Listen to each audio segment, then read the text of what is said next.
Rockies pregame report ahead of the series, starting with the Reds. Rockies coming off a win against the Phillies, and Brenton Doyle, a huge part of that for today's Coors Banquet. Cheers to 150 years. Take a closer look at his first Coors Field home run. Happened to come on his 25th birthday yesterday. That is a special moment indeed. Just his second home run of the season since he was called up on the road in Cleveland. The Rockies have been playing really good baseball, and after the game, he was pretty happy to have a nice birthday gift for himself.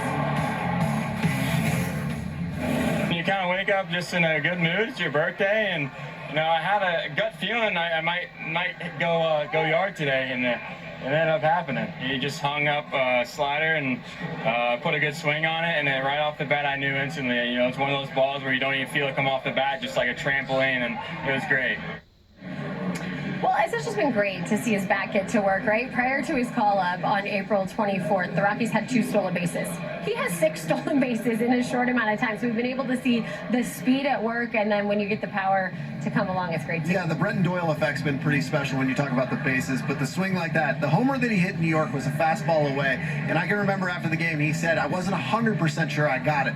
That one yesterday, he was 100% sure. Oh, he knew. Big smile, rounding the bases for sure. Well, the defense has dazzled as well, and especially when you talk about being a former outfielder yourself here at Coors Field, how impressed have you been with how his speed plays at that center field position? Well, that's the thing. He's got the elite level speed. We've seen it multiple times. He's got a cannon for an arm. We got to see a huge throw out in Pittsburgh that was virtually the tying run of that game.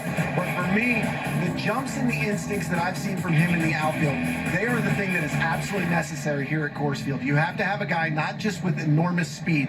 You've got to have a guy that's got great instincts. He's got to trust those, and he's got to let them play out. When you talk about Coors Field, playing the gaps and playing the angles as a center fielder is the most important thing you can do, because everybody we talk about that comes here, they always play a little bit deep, so you have to have the closing speed. Now, if you're going to have the instincts, you got to play a little shallow, which means you've got to trust your jumps on balls over your head and into the gaps. We saw one here, I can't remember who it was against, but it was in right center where he made that incredible jump. He made that open side diving catch.